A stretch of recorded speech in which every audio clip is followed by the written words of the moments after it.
പെരുംജീരകമൊക്കെ ഇട്ടിട്ടുള്ളൊരു variety സ്റ്റൂവും അതിൻ്റെ കൂടെ നല്ല നാളികേരം വാരി വിതറിയിട്ടുള്ള ഇടിയപ്പവും. ഓ, എന്ത് സ്വാദാന്നറിയോ ഈ കോമ്പിനേഷൻ. നിങ്ങൾ ട്രൈ ചെയ്തിട്ടുണ്ടോ ഇത്? കുട്ടികൾ വൈകുന്നേരം ഇടിയപ്പം വേണം ഡിന്നറിനെന്ന് പറഞ്ഞപ്പോൾ ഞാൻ വിചാരിച്ചു എന്നാൽ ഒരു വെറൈറ്റി സ്റ്റൂ ഉണ്ടാക്കിയാലോ എന്ന്. വെളിച്ചെണ്ണ ഒഴിച്ച് കടുക് പൊട്ടിച്ച് ഹോൾ സ്പൈസസ് ഇട്ടൊന്ന് വഴറ്റി, അതിനുശേഷം ഉള്ളി, പച്ചമുളക്, ഇഞ്ചി ഇട്ട് ഒന്നും കൂടി വഴറ്റി, അതിലേക്ക് ഉരുളക്കിഴങ്ങും കൂടി ഇട്ടതിന് ശേഷം പൊടികളായ മല്ലിപ്പൊടി, പെരുംജീരകപ്പൊടി, കുരുമുളക് പൊടി ഇതിട്ട് വഴറ്റി.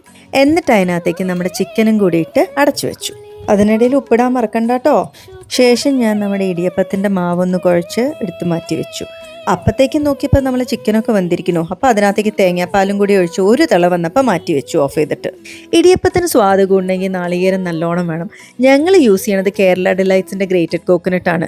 ഇത് കൈകൊണ്ട് ചിരവിയിട്ടുള്ള നാളികേരമാണ്, അല്ലാണ്ട് മെഷീൻ ഗ്രേറ്റഡ് അല്ല കേട്ടോ. അതിൻ്റെ വ്യത്യാസം ശരിക്കും നമുക്കറിയാനുണ്ട്. ഇടിയപ്പം ഉണ്ടാക്കാൻ ഞാൻ ഉപയോഗിക്കുന്നത് നമ്മുടെ പഴയ സേവനാഴി തന്നെയാണ് കേട്ടോ.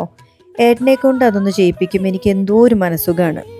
ഇതാ കണ്ടില്ലേ, പൂ പോലത്തെ ഇടിയപ്പം നമുക്ക് റെഡിയായി കിട്ടിയിട്ടുണ്ട്. അപ്പം ഞങ്ങളെല്ലാവരും അത് ടേസ്റ്റ് ചെയ്ത് ആസ്വദിച്ച് ഡിന്നർ കഴിച്ചു.